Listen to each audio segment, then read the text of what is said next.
నమస్తే, welcome to social post. నేను Monica.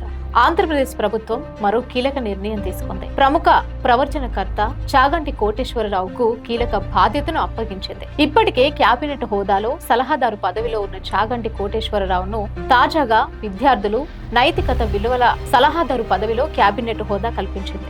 దీంతో చాగంటి కోటేశ్వరరావుతో ప్రత్యేకంగా పుస్తకాలు తయారు చేయించాలని సర్కార్ నిర్ణయించింది. ఇటీవల జరిగిన కేబినెట్ భేటీలో ఈ మేరకు నిర్ణయం తీసుకున్నారు. పిల్లల్లో నైతిక విలువలు పెంపొందించేందుకు ఈ పుస్తకాలను చాగంటితో రూపొందించి పంపిణీ చేయనుంది ప్రభుత్వం. సర్కార్ బడుల్లో చదివే వారికి సర్వేపల్లి రాధాకృష్ణన్ విద్యార్థి మిత్ర స్కీమ్ కింద కిట్లు అందజేయాలని ప్రభుత్వం డిసైడ్ అయింది. కాగా గతంలో కూడా చాగంటి కోటేశ్వరరావు విద్యార్థులకు అనేక సూక్తులు చెప్పారు.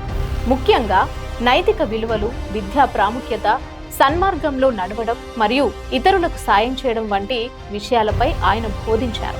ఆయన ప్రసంగాలు, చెప్పిన నీతి బోధనలు, శతకాలలోని సూక్తులు విద్యార్థులకు మార్గదర్శనంగా ఉంటాయి. ఈ సూక్తులు విద్యార్థులకు కేవలం జ్ఞానాన్ని అందించడమే కాకుండా జీవితాన్ని వెలుగులోకి తెస్తాయనడంలో ఎటువంటి సందేహం లేదు. ఈ నేపథ్యంలోనే విద్యార్థుల్లో మహిళలు, పెద్దలు, గురువులపై గౌరవం పెంపొందించేలా ప్రత్యేకంగా పాఠ్యాంశాలు రూపొందించాలని ప్రభుత్వం తీసుకున్న నిర్ణయంపై ప్రశంసలు వెల్లువెత్తుతున్నాయి. విద్యార్థుల పట్ల ప్రభుత్వం చూపుతున్న ఆదరణను ప్రజలు మెచ్చుకుంటున్నారు.